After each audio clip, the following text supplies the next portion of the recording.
Good evening, everyone. I would like to welcome you to the Ferndale City Council meeting for Monday, July 22nd, 2013. Please rise for the Pledge of Allegiance. I pledge allegiance to the flag of the United States of America and to the republic for which it stands, one nation, under God, indivisible, with liberty and justice for all. Thank you very much. Madam Clerk, will you call the roll, please? Council members Galloway, Here.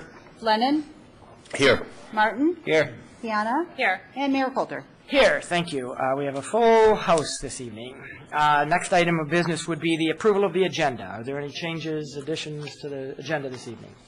I move that we accept the agenda as presented. I support. Moved by Martin, supported by Piana. Any discussion? Madam Clerk, could you call the roll again, please?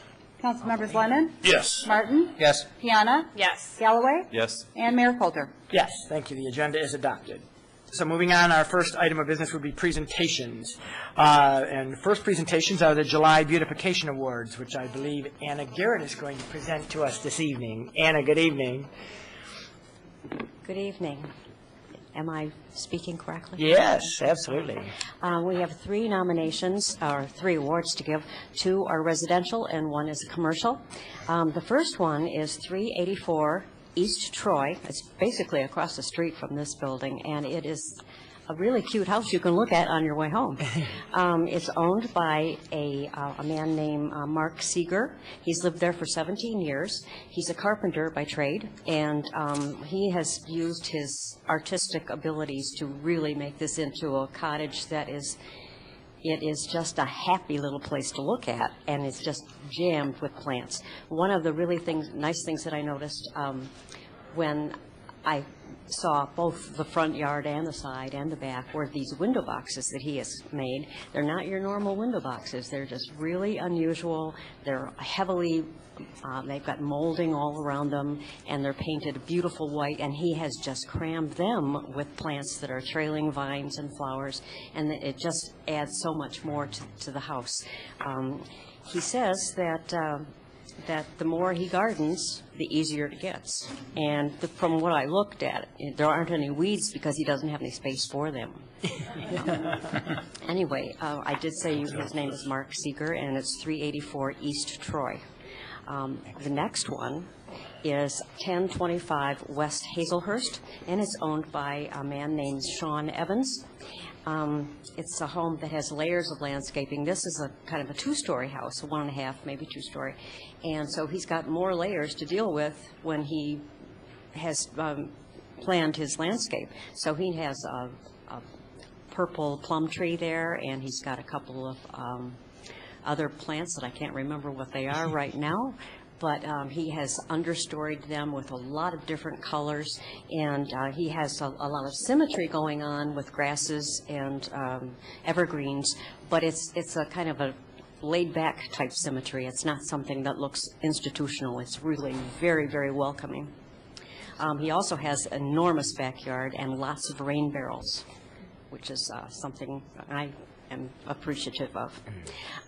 The commercial establishment that we were looking at is the Taco Bell on Woodward Avenue. Just some of you have been there. I saw right? the sign outside. Yes, I haven't been there you yet. really Dan, have to do you the checked it out? drive-through. I was waiting for it. I may have been there a couple times already, yes. I did see your sign out front, so I was there today. Oh, yeah. Just driving through, actually. But then when I did the drive-through, I noticed that the front is just beautiful. It's very nice, but when you drive through, my gosh, there are gardens all along the whole perimeter of that establishment. Every little space that was supposed to be a green space is a green space, boy. It's got all kinds of water, drought-tolerant plants, and it's such a variety. A lot of different grasses, 3 or 4 different kinds of grasses. They're planted very close together, so I would imagine they may be having a grass sale in a while, a couple of years.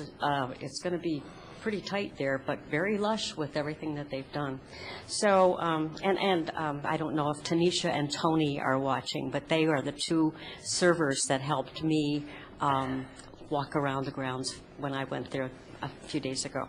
So, to recap, it's 384 East Troy, 1025 West Hazelhurst, and 21,900 Woodward, Taco Bell. Sounds like three deserving you. recipients. Thanks, Anna, for presenting those. Thanks. Thank you.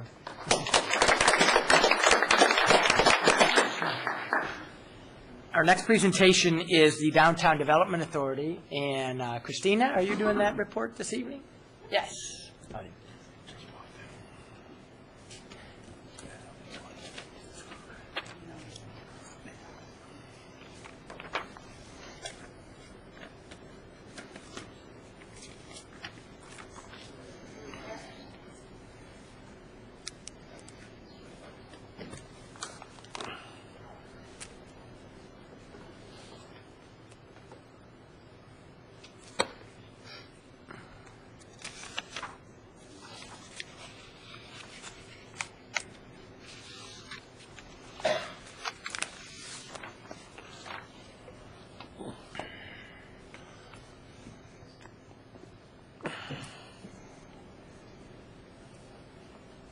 All set?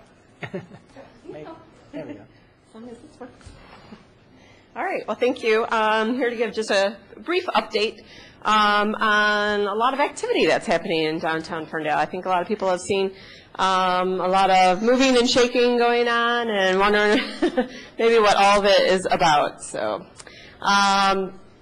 we want to welcome a number of new businesses who have come into town already.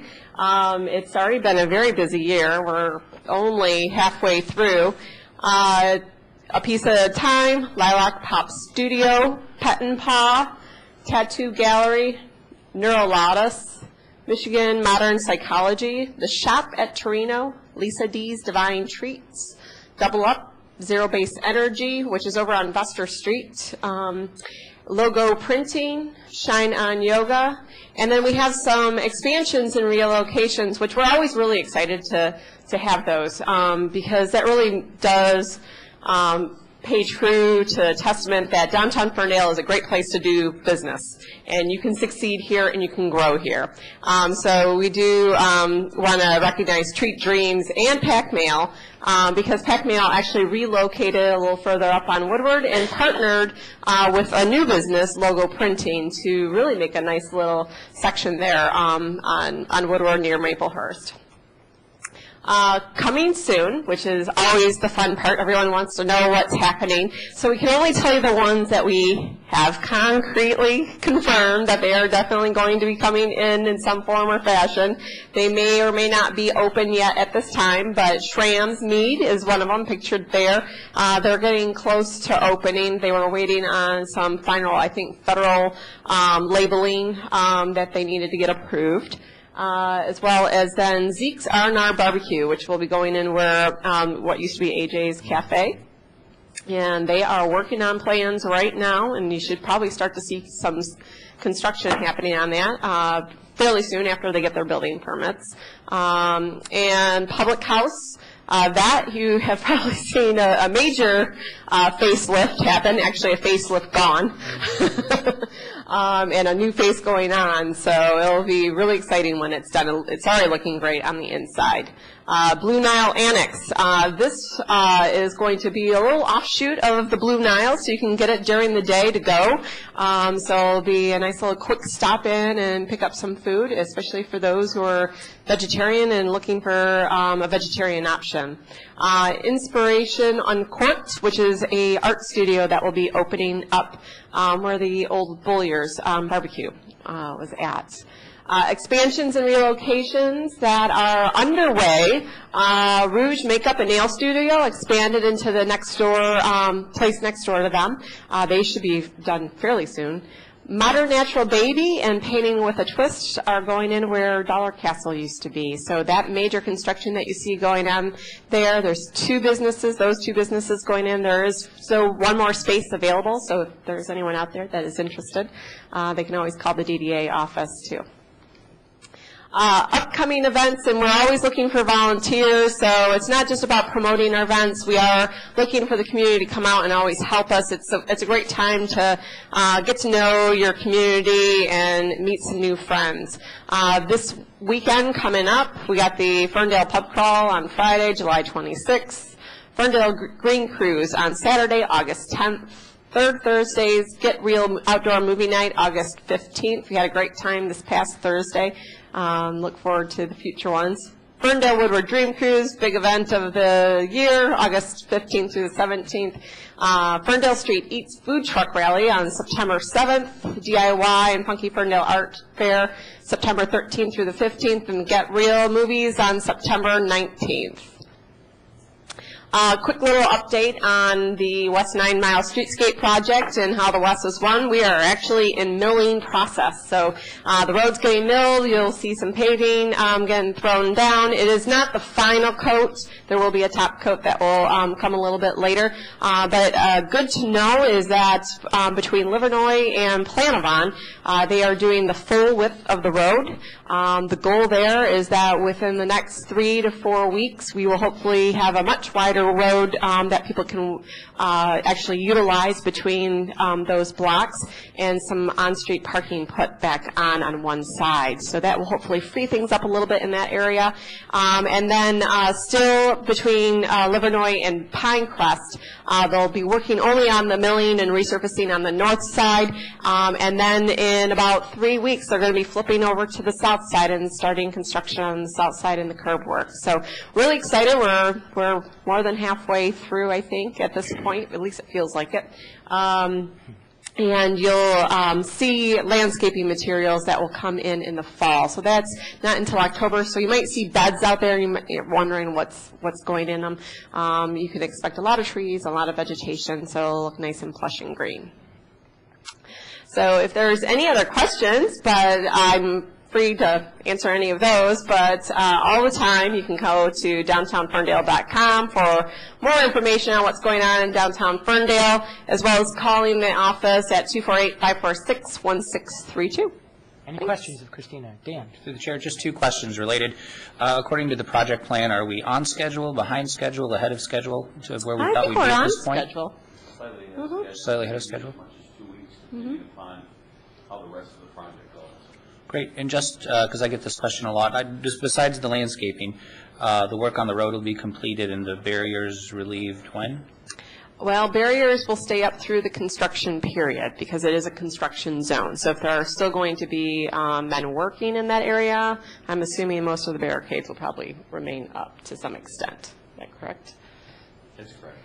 The work that Christina was earlier talking about as far as opening up between Planavon and Livernois was not originally anticipated to be this early, but the contractor has really done a lot of juggling with it. The prime contractor, Florence, has done a wonderful job of juggling its subs, which will allow us to provide some relief to the business owners in that area.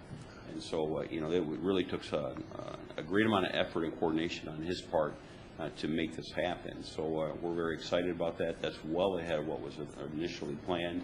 And so, hats off to Florence for, giving us that consideration. I mean, they could have stuck to the original schedule as proposed or even charged us additional monies for the extra mobilization. They did not. They were more than willing to accommodate us and go the extra mile to get that section open as soon as possible. Thanks. And then just a comment. Again, the communications has been outstanding with this. I really appreciate all your work there. Well, thank you. Thanks. Good. I'm glad. Thank you. A lot of good stuff happening downtown. It's not on the agenda, but when our elected officials come by and visit us, I like to give an opportunity to speak during presentations, and I see that our county commissioner, Helene Zach, is here. So, Helene, you want to give us an update on all things Oakland County? Trying. First of all, I want to tell people that Oakland County has a new website, if you haven't looked at it. And it's kind of like a Windows format so that you go in and you can see squares and press on it. It's much easier to navigate and see things. And as you try the website, you can find the Board of Commissioners box. And under the Board of Commissioners box, I want to remind people that you can watch us, webcasted, all of our meetings, particularly the committee meetings, what's going on. And we did have hearings on public safety, on how to make Oakland County safer with guns. And there was a report that's been published on the website, as well as the hearings are there under the Public Services Committee. I have to tell you, I sat through all of it. I found it very interesting. A lot of good things that were brought up. We've published this report of recommendations, and then we're going to start working on implementing some of those suggestions. We are still hearing from lots of animal activists that want to improve the Animal Care Center for Oakland County, and I do support the many suggestions, and we did hear a lot of public comment last week, and people do agree that things are better, that we're working on it, but we're still not a no-kill shelter, and that's one of the things they're looking for. And there were 3 resolutions that were introduced in March that have not been heard in committee yet. And they do address making it a no-kill shelter. It's a challenge with cats and the positions on feral cats, and there's a lot of discussion that still needs to be done to improve things, but it is better. Want to talk a little bit about marine safety, because I know that people have brought this up as a result of that really tragic accident a couple weeks ago where some children, 2 siblings, ended up dying from a tube accident. You know, there was discussion, why wasn't the Sheriff's Department on the lake and so forth? Well, several years ago, you know, there's been cuts everywhere as far as government unit from the state, federal, so forth. And I thought it was actually a very good decision. What we did in Oakland County is we're mandated to provide a certain level of marine safety on lakes. And so we have teams, diving teams, and so forth. We used to just staff all of the lakes with some type of coverage that was through the Sheriff's Department. But several years ago, we decided that it really doesn't make sense for us in the south end of Oakland County to be subsidizing marine units on Sylvan Lake. And so rather than the sheriff investing general fund dollars to subsidize marine control, they said, okay, we will offer controls. If you want to buy services to cover your lake, we're happy to do that. And I think it makes a lot of sense. So many, I think about 15 lakes have purchased marine patrol services from the Sheriff's Department. Sylvan Lake, at that point, you know, previously chose not to have it, but they have a walk-on agenda item this week where they have decided to have dedicated Sheriff's Department policing the lake. So that's what happened, and frankly, I don't want to be paying for marine control throughout Oakland County and taking away from South End services. Another unfortunate thing is this is an example where Oakland County is a donor county to the state of Michigan. We have more permits on boats than any place in the state, and we get a disproportionate of state funding coming back to marine patrols. There is legislation that's been introduced. It hasn't been heard. Nothing's been done. And unfortunately, what we found is that our Marine Patrol grant money coming from the state actually decreased $40,000 this year. So we're going in the reverse way. But we're trying to work on getting more money back to Oakland County with the most amount of boats. I also brought new Oakland County directories. I left some hard copies. They are also online. Want to remind people that our clerk did run a contest, so the cover is a young artist that won the award, and you know, I think that's really wonderful. Rather than seeing an elected official's face on it, we have a piece of art instead. So I don't know about that. No, no, it's a great idea. Any questions for me? Any questions of Commissioner Zach? Thank you, as always, for coming by and keeping us up to date. Thank you. So So that concludes our presentations. The next item of business would be call to audience. As I think most folks know, call to audience is up to 30 minutes now and more time if needed at the end of the meeting for you to speak on any agenda item that is not on the agenda, because I'll give you an opportunity to speak to those items when we get to that portion of the agenda. 3 minutes to say your piece, say your name and your address, and the floor is yours, Mr. Pollica. Good evening, Mayor, members of council. I'm very excited to announce that today I submitted my petitions to be on the ballot in November for City Council. I want to thank everyone who signed my petitions. I have started knocking on doors to speak with voters, and I look forward to continuing meeting voters and talking about how we can continue Ferndale's progress. So thank you. Thank you. Congratulations. Good evening. Good evening. Sherry Wells, 315 West Troy. And Dave Cottrell, 1610 Bowfield. Well, we're announcing the 9th Annual Sierra Club Green Cruise. It'll take place on Saturday, August 10th at its new location of East 9 Mile at Woodward Avenue. The Green Cruise is a family event to celebrate human-powered transportation. Some of our activities will be the children's area with a new feature this year, a Whirlybird human-powered amusement ride. We have an 8 a.m. bicycle ride to Belle Isle. 40 miles. Which is 40 miles. You should start practicing in March. Right. 9 a.m. 22-mile by Birmingham ride. At 10 o'clock, there will be a 4-kilometer walk like we did our first time last year. This will be a walk around the historical southeast section of Ferndale. And then at noon, there will be a parade celebrating human-powered transportation. What's really nifty is we have more people in the parade than watching it, because we have adults and kids, scooters, bikes, wagons, strollers, everything human-powered, which includes mommy and daddy powered. A few of our sponsors are Garden Fresh Gourmet, Woodward Imperial, Dino's, The Web, Downtown Ferndale Bike Shop, and I was really surprised and really happy, the Shinola Bicycle Manufacturing Company of Detroit.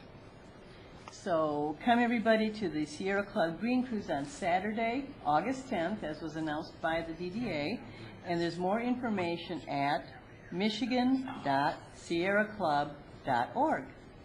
Thank you. Look forward to it. Hello. I'm here, unfortunately, with bad news. My name is Kate. I live on Jewel Street between Woodward and Hilton, and I'm here with a whole bunch of my neighbors because we're all having sanitary sewer backups into our basements when we have heavy thunderstorms. And we've done a lot of investigation. We've been working with DPW, and it seems to be a city infrastructure problem that's causing it. So that's why we've come here to ask for some help. We've flooded 4 times in the past 2.5 weeks. At my house, the worst one was 6 inches deep through the entire basement. And again, we're talking about a sanitary sewer backup. This isn't like storm water coming in, trickling through your basement wall. It's pretty gross. It poses a public health hazard, and it's causing a lot of property damage for us. The floods happen the same way each time. The water comes in super fast, about 15 minutes after the heaviest part of each storm. The water pressure is so severe you can hear it hissing through the concrete basement floor. Then water sprays out through cracks in the floor, through the sanitary floor drains, and through both the drain tile and the sanitary sewer cleanouts as well. DPW has checked the main sewer line for our street. They say there are no obstructions at all. They've cambered it, they've flushed it with water, there are no obstructions. At my house, I've actually replaced the entire sanitary system for the house. I've replaced the sanitary stacks, the complete system under the basement floor, and the main sewer line from my house to just about 4 feet to the city tap-in. I've had it all cambered. There's no problem on my end whatsoever. I even have 4 flapper backflow preventer valves in different places in my system. All 4 failed because of the pressure, water pressure coming from the city sewer. So the current system is clearly being overwhelmed during heavy rains, and DPW has been great. We call them every time we've had a flood, they've come out, but there is a little bit of a delay there, so they're not coming there at the heaviest time for the system. But even still, even with that, you know, when they're not coming at the busiest time, still, they've looked into the sewer, and they've said that we have extremely high water, and it's moving really fast, right at the place where the main line for our street begins, that's right behind the Ford dealership on Woodward. And that dealership has a huge flat roof and zero green space whatsoever on the property. So all the rainwater that giant roof is collecting is being dumped into the residential sewer for our street. And I want to be clear, the Ford dealership has always been a fantastic neighbor for us, and we really appreciate DPW. They've been helping us out a lot. It really seems to be not a lack of maintenance on the city's part, but an infrastructure problem. I think that the stormwater collection for the businesses on Woodward needs to be diverted on a path other than through the residential neighborhood, because for our street, our residential sewer line is only 12 inches, and it cannot handle all the water from our street as well as the commercial businesses on Woodward when these heavy rains come. Like I said, it's damaging our homes, it's putting our health at risk. It's a gross problem, and you get really tired of cleaning it up time and time again. We really don't have time to sit and monitor and wait to see what's going to happen next. So we're here to ask you to please help initiate the solution, which I think is going to be to separate the commercial line from the residential streets. Thank you for coming and very articulately expressing your concerns. I'm going to Lloyd, do you want to address this? I'd appreciate it. Lloyd is our director of DPW. I know you're aware of this problem. We've all been aware that this is going on. The resident is correct in everything that she's reported. DPW last Monday did receive calls from residents in regards to flooding, basement flooding. They did respond as is typical for us. Went out, popped manhole covers, took the Vector jet machine out, and just as a precautionary measure did jet the lines. And in fact, the subsequent days we jetted miles worth of pipe just to alleviate anything that may be there. We found no blockage whatsoever. The only thing that we could determine is that potentially during the heaviest part of the rain, the system was temporarily overwhelmed, whether it be in the public system or on the private property portion. It's difficult to tell without specifically investigating each property. It's possible that if there are tree roots in the private line going out from the private residence, there is potential there for a surcharge or a backwash that will occur. That can happen because we have a combined system with the storm and sanitary, and so the drain field that's typically around a footing, when the ground becomes very saturated or there's an extreme downpour, it is possible that the pipes just simply can't handle the water. I'm not willing to really step in and say that that's what the condition is. We're still investigating it. The biggest problem for us is that when you go out, and we've responded many times, and you find no problem, but there's flooding, then you have to continue to investigate and try to look for unusual sets of circumstances. Right now, we don't have any problems. We don't have anybody calling for backup. So, and they've popped many covers and jetted, as I said, many feet of pipe.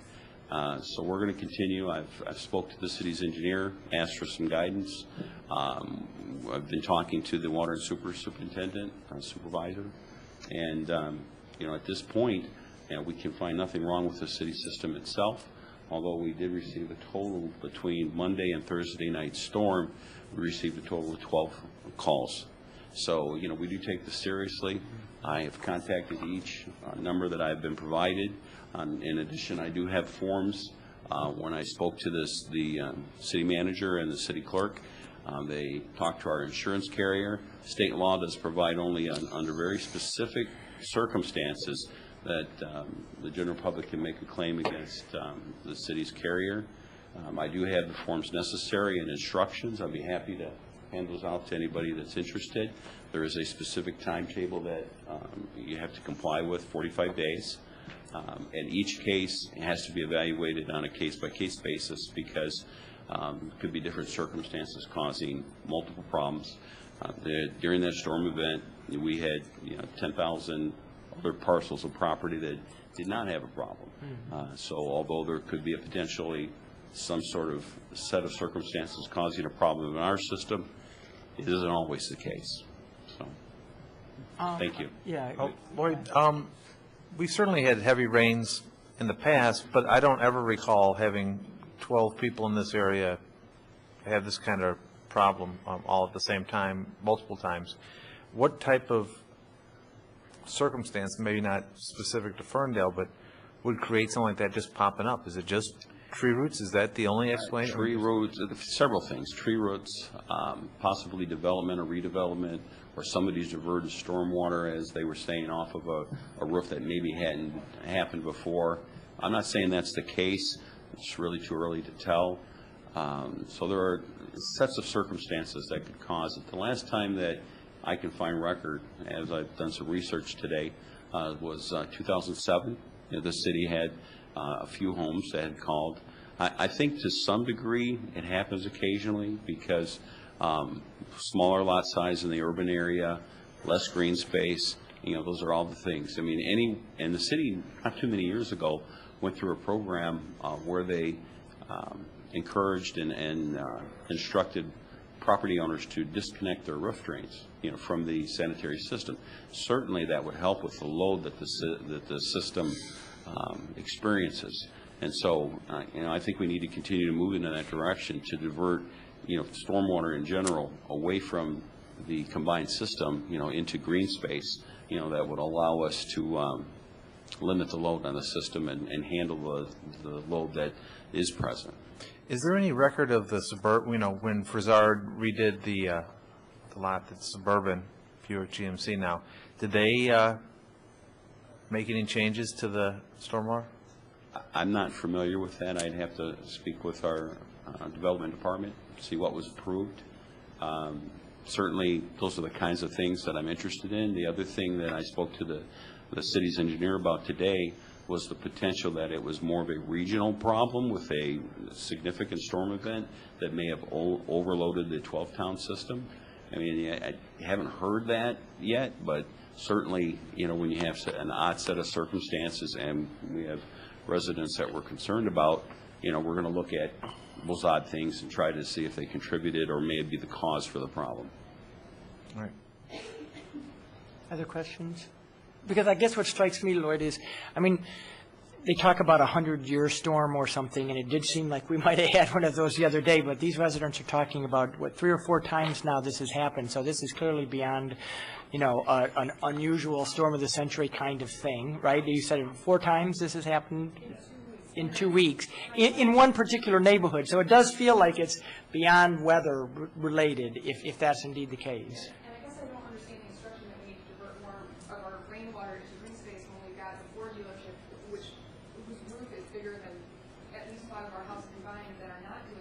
No, that wasn't his recommendation. That was done 20, 30, 40 years ago. Is there any other green infrastructure type of improvements? Maybe, I'm guessing there's a back alleyway behind the Ford that's paved. Can we do permeable pavement? Are there other things that you're looking at too for solutions? We haven't gone that far, but those are all good, typical stormwater control solutions. They, anytime, the city itself is, excuse me, I'm cold, is experimenting with pervious pavement and other green initiatives. And so, we're going to continue down that path. This specific problem, it's difficult when you go out and you pop the covers. This is a typical response in any community. You get a call, you go out, you find where the problem is at, and you pop the covers in between, and you look for flow. Typically what will happen is if there's a blockage, one of the manhole covers upstream will start to fill, and when that well fills, that there's a blockage somewhere downstream, and so they will jet between those 2 manholes in order to clear any blockage. They're going out in the middle of the storm, pulling the covers and finding strong flow through the system. And so, they get in a situation where they want to do something, and so what they'll do is they'll begin jetting lines, just in order to, do something, since they're already out, and they've got the equipment, they've already responded. If a home's flooding, they're going to certainly do anything they can. Thanks. Well, just for clarity for my sake then, what is our kind of going forward position on this? You're continuing to investigate it then? Yeah, we're going to have to continue to investigate it. We're not going to let it lie. It's potentially we could get a rainstorm again tonight and have another problem. And so it's not something we're going to put on the back burner. It is something that I've spoke to 2 of the city's engineering consultants about. The city actually has been very aggressive about maintaining its sewer infrastructure. I was surprised today when I spoke to some of the people in the field that, you know, as much as 60% of our systems have been replaced, and well, not replaced, but lined. And that's an aggressive step that, you know, that's kind of the gold standard. You know, we've really been very aggressive in replacing our infrastructure. And so, you know, I don't know that that's the answer. In fact, in the area that we've gotten some of the concerns, those areas have been televised with very expensive, you know, proposition. We've lined. I'm sorry, they've been what? So you videoed the lines? Is that what you mean? It's been a few years, but after speaking to the engineers today, yeah, they've been televised. They've been graded. Many of the pipes have been lined. So, you know, the capacity should be there. You know, so we're just looking for, you know, the odd set of circumstances that may, and it may even be that it was just a very strong 30-minute storm sorry, that overwhelmed the system. So, go ahead. Well, just in the meantime, these residents just hang loose and wait till you come up with a resolution, or wait till the engineers come up? You know, if I had a problem identified, I'd be on it right now. The problem is we don't have a problem. Now, we got to give you the time to do that. Could you come to the next council and give us an update? Sure, and be then happy residents in the meantime, if there's another episode before then, please obviously let us know so we can continue to track and monitor it. And I would say too, if you haven't received a phone call from me today, that means I don't have you on my list. So, because I have called everyone that I, you know, have numbers for. So, you know, please be sure to call the DPW at 248-546-2519. And we'll definitely investigate. Great. Thanks, Lloyd. Thanks for the residents for coming out, too. Appreciate it, and we'll keep on it. Thanks. Anyone else who would like to address council this evening? Yes, sir. Good evening. Good evening. Paul Kish, 707 West Hazelhurst. Two things tonight. I would like to thank Lloyd for calling me the other day and offering his help. And Miss April Lynch, I appreciate your letter that you sent. Thank you. Thank you. Sharon, good evening. Good evening. My name is Sharon Shess at Road Boulevard. I'm here as a representative and board member of the Ferndale Community Foundation to talk about our annual Taste of Ferndale. Judy Palmer is our board chairperson, and she has written this for me to read. First, she tells me to say my name. Got that part right so far, so I can move down the list. The Ferndale Community Foundation is planning the annual fundraising event. We are proud to present the Taste of Ferndale. It will be on Wednesday, October 23rd, from 6 to 9 o'clock p.m. The Loving Touch has graciously offered their venue. We will have over 14 local restaurants serving delicious specialty foods. We have music planned. There will be the harpist. If anybody went to the Fern Care event, that harpist will be there. If you went to Artwin and saw J.B. Davies, he just agreed this evening to be there. And my dad and his best buddy will be there to play the ukulele. So we have quite a venue of entertainment there. There will be a terrific silent auction. Ticket prices are $32 per person.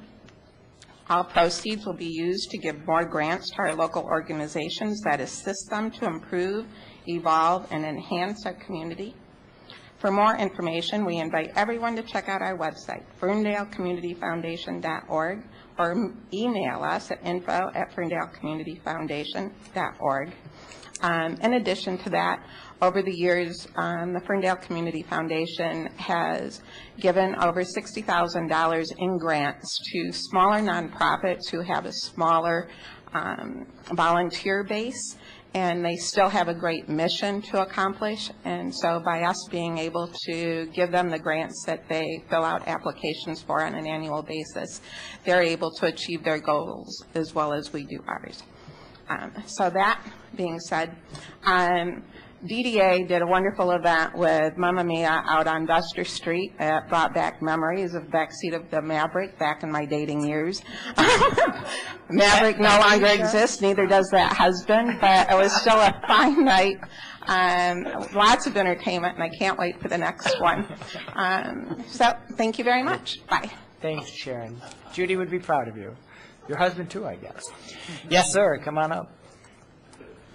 Good evening. Good evening, Mayor, board member. I'm Sam Shin, and 800 Western Man Mile coin laundry owner. I want to tell water price so high. I think it's higher than Saudi Arabia water. I used to pay $2,500 per month before 2006. Now I used to pay $5,000 per month. I really need a discount plan because, number one, most coinary customer, low income, resident, and senior. I cannot raise up 120% like city water. I just raise up the 10% or 15%. Number two, I'm one of the highest volume user in city of Condell. Third, city of Condell used to give us discount plan until 2006, 50%. Number four, when I started my business in 2003, city water just $4.75 per unit. I paid $2,500 per month, almost $7,500 every 3 months. Now, almost $5,000 per month, $15,000 every 3 months. I paid almost 120% increase. Coin laundry business volume now is almost 30% decrease. Electric bill, gas bill, every bill is decrease. But water price bill is 120% increase. It's ridiculous. My volume is down, electric bill and gas bill down, but water bill is 120% increase. City took to my whole net profit. How can I keep my business? Think about it. Water like air, right? Really, I need a discount plan before 2006. I don't need 50%, just I need 30%. Then I keep my business. You are not gonna give a discount plan, city gonna lose big customer. So I'm serious. Yep. Yeah. I know you are, sir, and you Yeah. have 3, maybe 4 minutes, but I want to ask either, is it April or Lloyd? Can I have one of us, look into his account and see if there's something I unusual going tried on? a couple of times, city from officer, and I message, no answer. Oh, my. Would it be you or Lloyd? One of us will take care of it. Can we get would you give us a name and phone number that we can contact you, and we'll look at it? Thank you. There you go. Thank you, sir. Thank you for coming.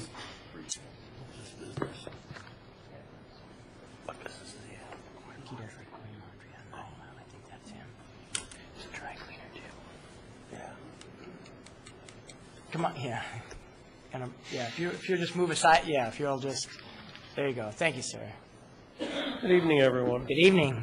Tim Brennan, I'm here representing the Memorial Association, and I'd like to announce the beginning of a fundraising initiative that we're going to do. As you know, we're going to renovate the Memorial Mall. First project we're going to do is we're going to have fundraisers August, September, October, and November. We're doing a project with Applebee's And the first Tuesday of each month, we will have flyers to pass out. Each person who goes has to have a flyer, and Applebee's will donate 10% of each person's bill to the Ferndale Memorial Association, which will go to benefit the renovation of the Memorial Mall.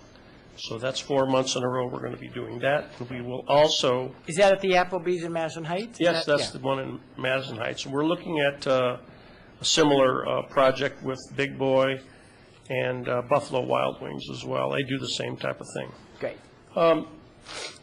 We're also grateful to say that we were able to sell water and pop at the first movie that they had on Vester. Made us a little profit for the parade, and we'll be selling water at the next movie on the 15th, and that will also benefit the parade.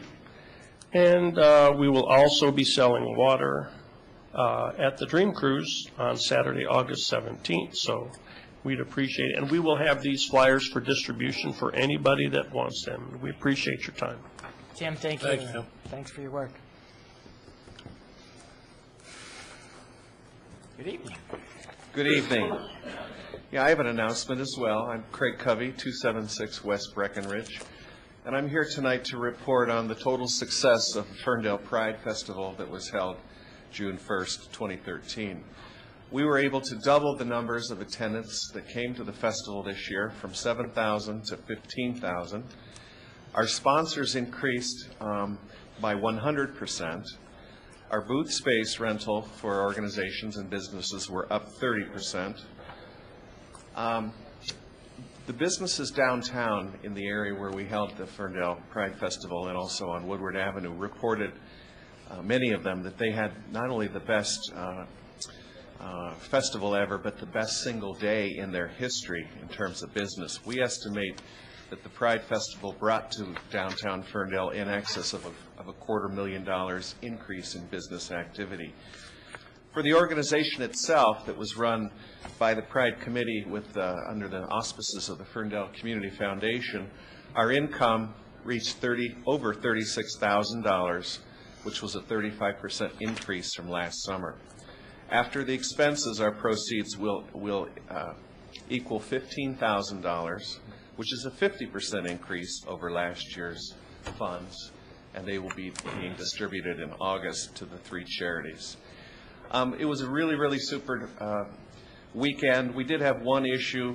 We did several times ask the city special events coordinator to be sure to make sure that the city trash cans were emptied prior to the festival. We also brought that up to the special events committee and also here to council to, again, make sure that the downtown receptacles were empty. Unfortunately, when we got there Saturday morning prior to the Rainbow Run, the trash receptacles were full again like they were last year. So we really would like to be able to have them emptied next year. Other than that, there were no problems, there were no complaints, there were no sound issues, there were no arrests. And I just want to thank all the volunteers and the sponsors in the city that helped us put on a great event.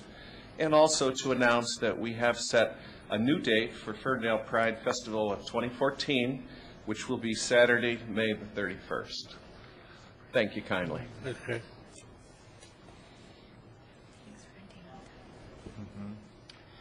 Mr. McGee, I presume. Mayor. Mayor, how are you? We finally meet. Yes. Good evening, Mayor Coulter, Mayor Pro Tem Piana, members of council. My name is Robert McGee. I'm a former resident of Ferndale and a former mayor.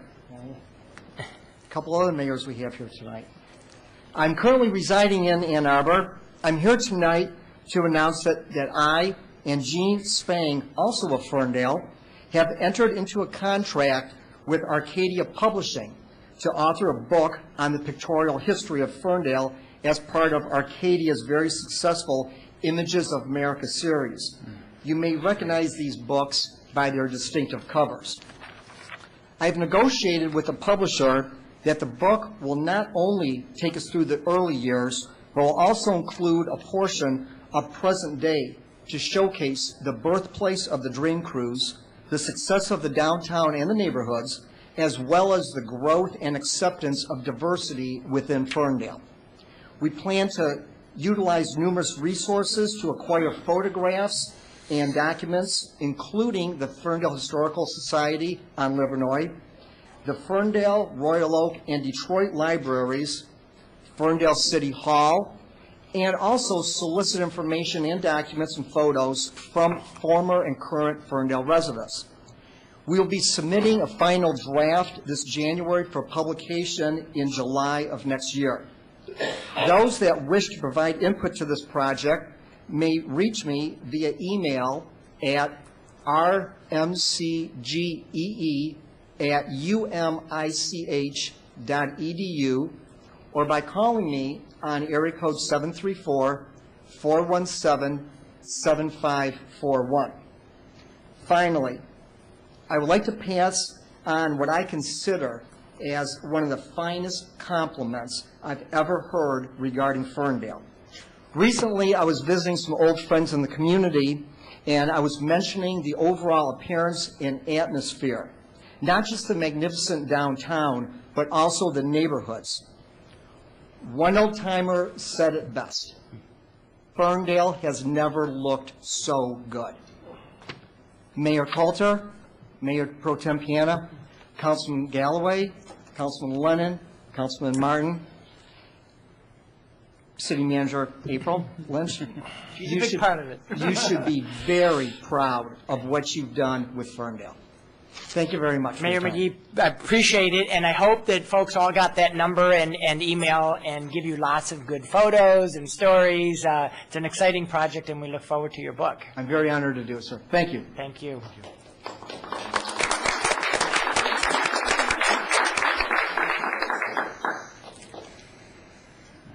Good evening. Good evening. My name is Carrie Barodi, and I'm new to Ferndale, and I've been Welcome. here for about a year. Thank you.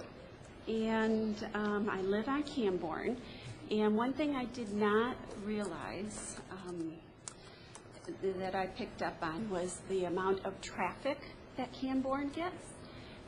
It's quite intense, and it doesn't seem to be much of a time span. It's not like noon or 6 or, rush hour, but there's a lot of traffic, and there are children on the street, and I'm just wondering if there's been a kind of history of monitoring the traffic.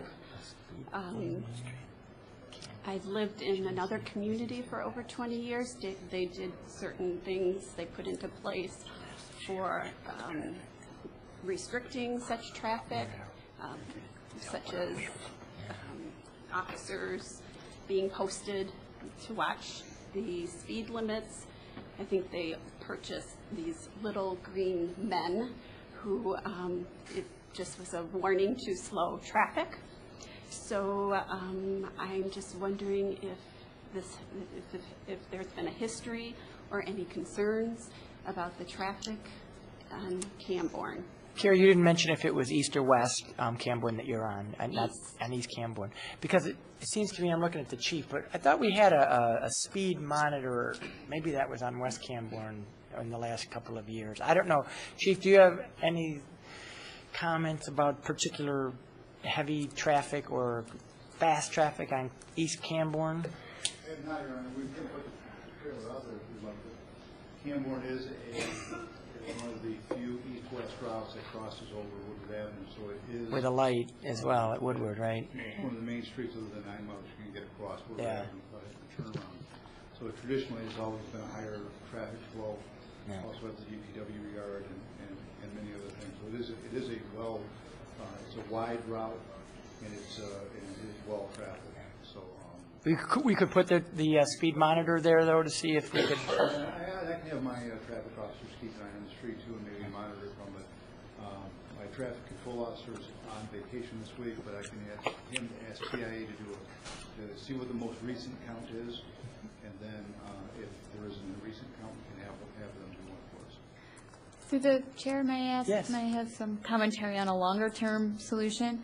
The city recently went into a technical expertise with the Greenways Initiative to do a multimodal transportation plan for the city, which is looking at all of our streets and looking at what we need to do to make them safer for pedestrians and everybody who use them. And I'm hoping that as part of the public outreach process, I've heard from many residents who are concerned about the speeds on their street. So while the mayor and the chief are talking about some short-term solutions, I think through the multimodal transportation planning process, we may be able to look for longer-term solutions through design, because signs and everything are good things, but perhaps there's something we can do to the street to make it safer. And I know Derek has some interesting concepts that I'm looking to explore that they're doing in Portland and elsewhere, and I think those are some longer-term solutions that we'll see in the next year or so. Have you worked with SEMCOG or any? I work with SEMCOG on a regular basis. Okay. Yep. And she's our representative to SEMCOG, so you were talking to the SEMCOG expert. Yeah. Okay, well, all right. Thank you, Carrie. Well, yeah, we'll. I have another issue. Okay. Quickly though, but. Running out of time.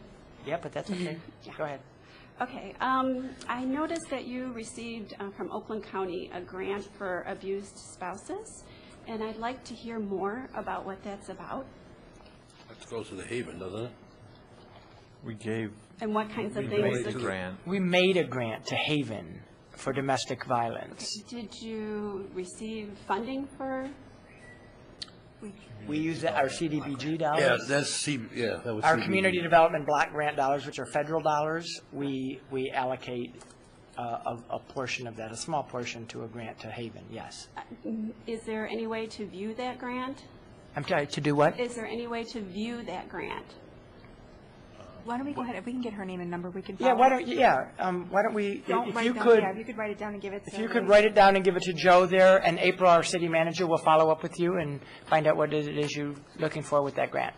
The CDBG is a budget item, so you can look under our budget. You can do that tonight when you get home and see how we allocate that. And it's part of the public record as the budgeting process goes through. A presentation's always made, supplementary materials are presented, so you can look through. So what kinds of things you wrote for was? No, we gave the money, we didn't get the money. You gave the money. We gave the money to Haven. You gave the money to him. Correct. Okay. But yeah, so if you give Joe your information, thanks, Carrie. We're beyond our 30 minutes, but we did spend a lot of time with the sewer issue, so we'll keep going for a little while longer. Oh, for a second time, Sharon. Yeah, is this back, is just a however. real quick All comment right. in regards to traffic around Camborne. I know since 9 Mile is under construction, there are a lot of us in that area that are currently using Camborne as our throughway to that's get to City Hall, or any place on this side of Woodward. That's a good So probably after the end of construction, she'll notice a diminishing traffic. That's a good point as well. Thank you. Thank you, Sharon. Anyone else like to address council this evening? Didn't mean to scare folks off, but, all right. Then we'll close call to audience, and we'll move on to the consent agenda. Consent agenda items are items that council considers routine, and we enact in one motion unless something is removed by council from the consent agenda. Let me read that to you this evening. Item A is the approval of the minutes of the regular meeting held July 8th, 2013. Item B is the approval to pay the dues for the 8 Mile Boulevard Association in the amount of $2,500. Item C is the approval of the contract with Georgie Concrete of 20450 Sherwood in Detroit for the 2013 sidewalk replacement program, and authorization for the mayor and city clerk to sign the contract. Item D is approval of the boiler and potable water service agreement with Chemco Products in the amount of $3,025 as submitted by the Recreation Director. Item E is the approval of Credit Union 1 hold harmless agreement to use private parking lots for Mustangs parking during the Mustang Alley on August 17th, 2013. Item F is the approval of the Cornerstone Agent Fee Processing Agreement and authorization for the city manager to execute the agreement and to charge the monthly fee of $2,850 to the said account. Item G is the approval to acquire 34 Sierra Wireless Raven X modems programmed for the Verizon network to be used for the parking system at a cost of $3,500 to Traffic and Safety Control Systems, Inc., to be charged to the auto parking operating supplies. Item H, approval to confirm the reappointment of Ed Lane to the Ferndale Downtown Development Authority for a term ending December 31st, 2016. And item I, approval of the bills and payroll as submitted by the City Manager's Office, subject to the review of the Council Finance Committee. What is the pleasure of council this evening on the consent agenda? I move to accept the consent agenda as presented. Support. Moved by Piana, supported by Lennon. Now, is there any discussion on the consent agenda, either from the audience or from council? Seeing none, Madam Clerk, would you call the roll, please? Council members Martin? Yes. Piana? Yes. Galloway? Yes. Lennon? Yes. And Mayor Coulter? Yes, thank you. The consent agenda is adopted. Now, moving on to the regular agenda, item A is consideration to appoint Jennifer Young to the Ferndale Environmental Sustainability Commission for a term ending December 31st, 2015. Melanie, do you want to introduce that item? Sure. The Ferndale Environmental Sustainability Commission has some open seats, and I have asked Jennifer Young to serve on the FESC. She has definitely a background in environmental policy and sustainability that I think will be a very welcome point of view on this commission going forward now that we've sort of revised the purpose and direction. And her experience helping cities do energy sustainability on municipal buildings and help cities do upgrades to those buildings, I think is sort of very appropriate for where we're starting with our building reviews and doing some energy efficiency upgrades to them. So I have worked with Jennifer in the past, and she's very hardworking and dedicated and would be a wonderful citizen representative on this committee. And is Jennifer here? She is. Why don't you come on up and just say hi to us, Jennifer? And while you're walking up, I'll say thank you for your interest in applying. Your resume is very impressive. You have a lot of experience in this area, obviously, so we are very grateful for your willingness to serve. Yeah. It's an honor and privilege to be here. Thank you, Councilwoman Piana. I work in Ferndale at 9 in Woodward, just above the Pearl Vision, for a nonprofit called the Michigan Suburbs Alliance.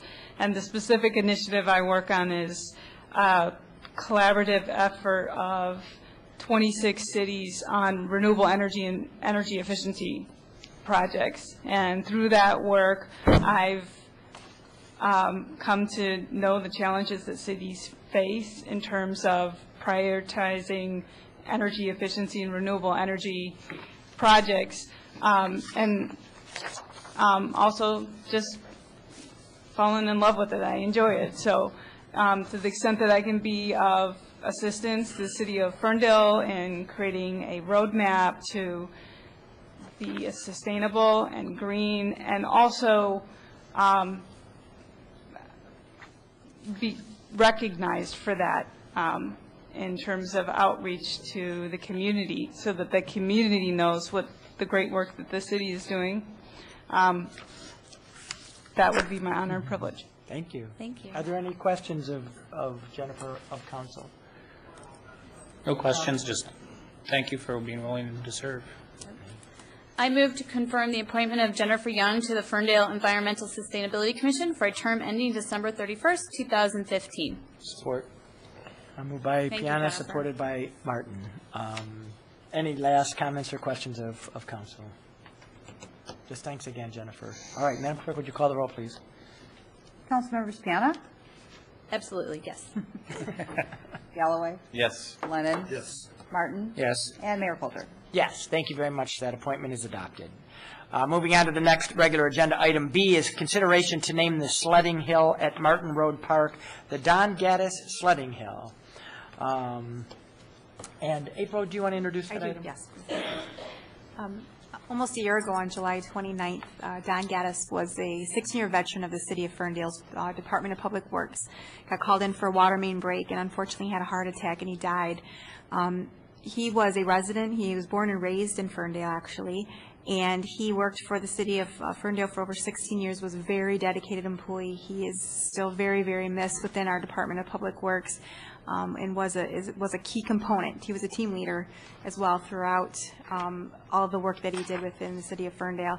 He also took particular interest in the sledding hill by ensuring that the ruts were taken care of and the grass was there and ready for that winter, and he took that very seriously. Apparently, it was quite the joke among all of the crew workers over at DPW of how much care he took for that sledding hill. So it's been requested that we take a look at possibly naming that hill. It's not named anything right now. It's a hill in Martin Road Park that is enjoyed by many throughout the winter and sledding, to name that hill the Don Gaddis Sledding Hill. And I ask council to approve that request.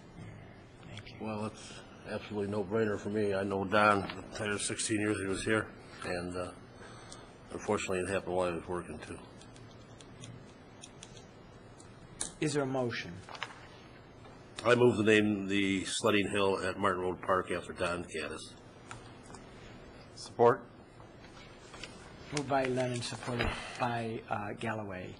I think, I know there's some of, quite a few here, I think. I know there's some of Don's family and friends here. If anybody wants to represent the group or say a few words, I would be pleased to have you. I'm not trying to put you on the spot if you don't want to. Okay. It's great to see. It's great to see you again. It's great to see you all here, and we're happy to be able to do this in Don's memory. Yeah. Thank you. All right, Madam Clerk, would you call the roll, please? Councilmembers Galloway? Yes. Lennon? Yes. Martin? Yes. Piana? Yes. And Mayor Coulter? Yes, thank you. That item is adopted, and we'll name it the Don Gaddis Hill. Thank you very much.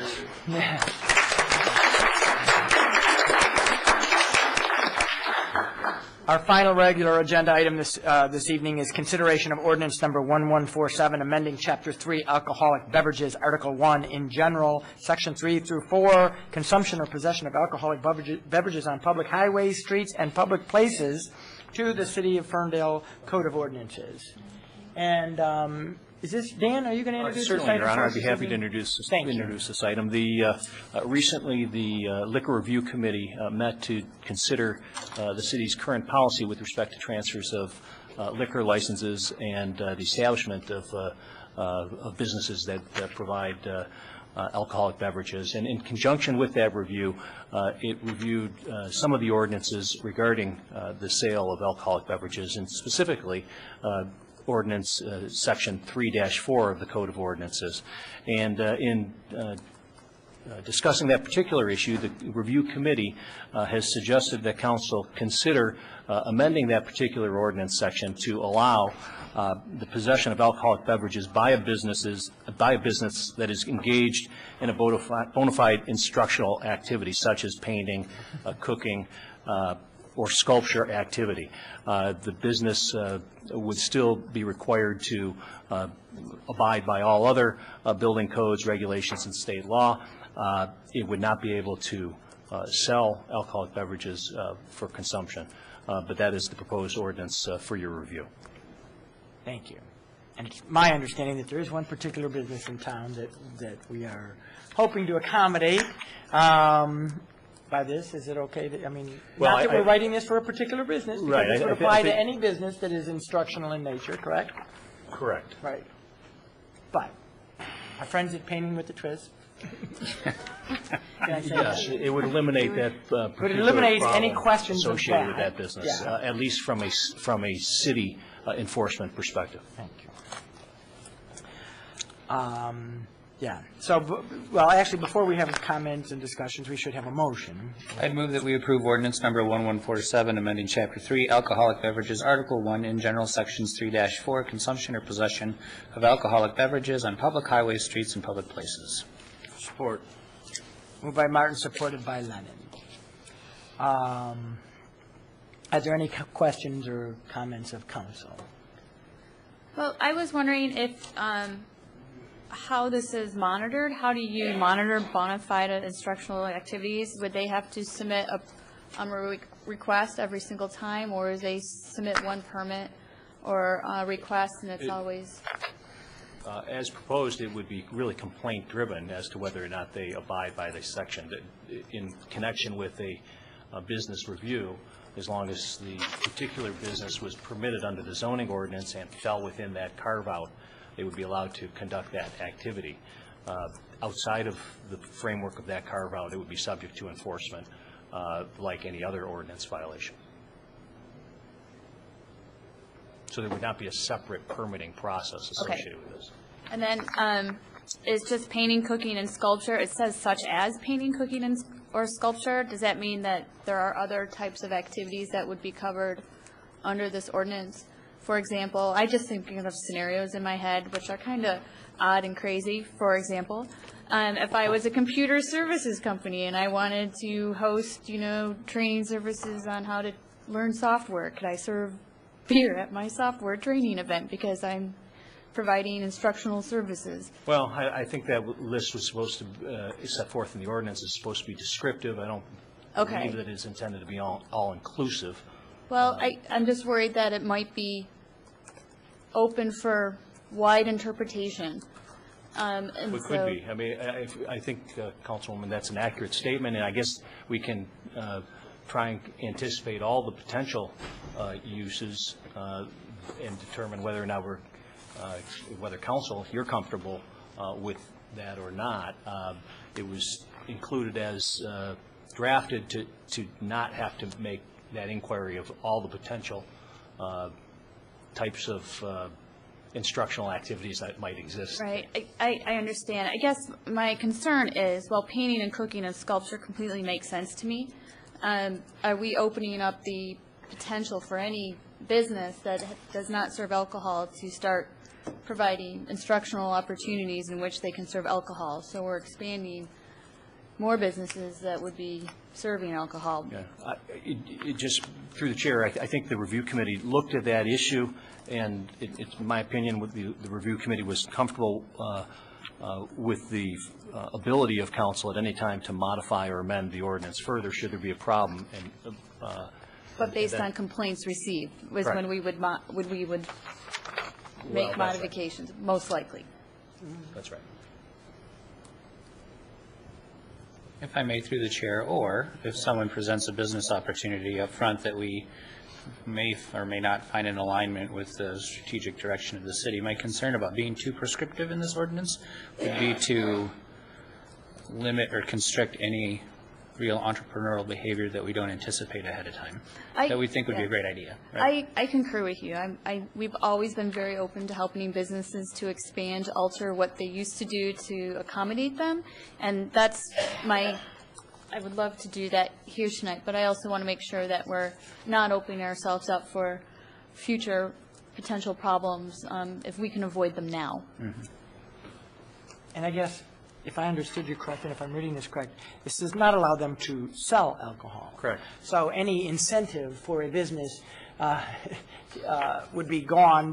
I mean, there would be no profit incentive for a business to do it. It would cost them to do it. So I guess from that standpoint as well.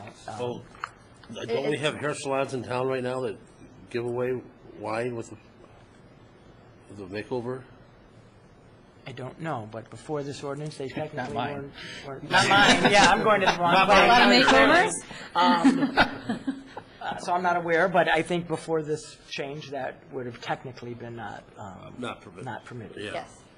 That's correct. But is that an instructional? No. That's not an instructional. Well, no, that's not. That was Oh, and it's Right? not. That's correct. It's not, unless you're teaching hair cutting. Technically, they still. Yeah.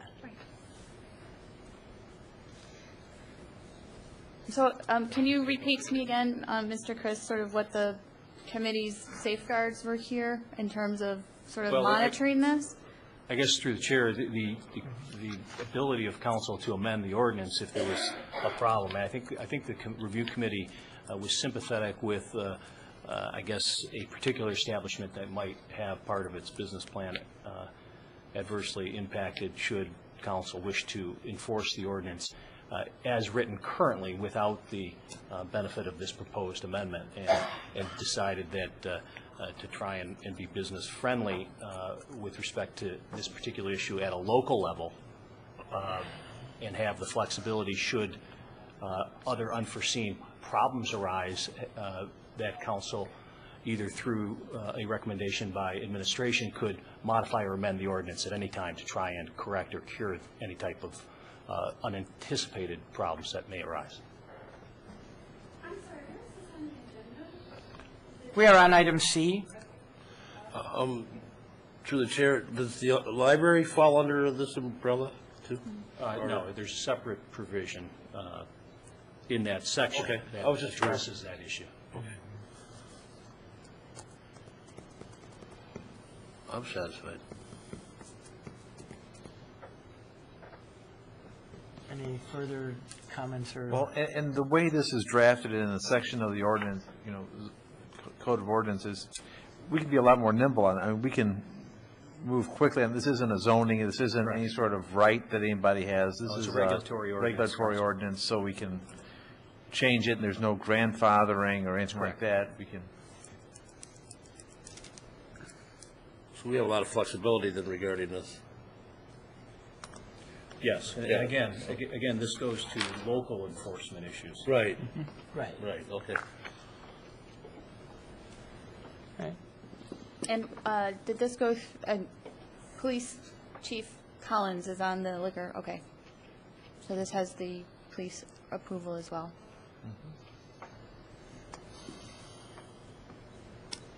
All right. Other questions or comments before we call the roll? Madam Clerk?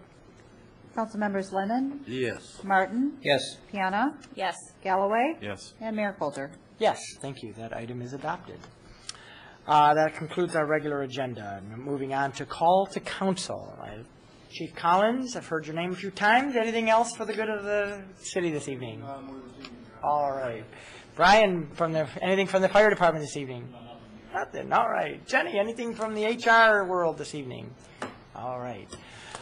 Lloyd, just because you're standing, anything else from DPW?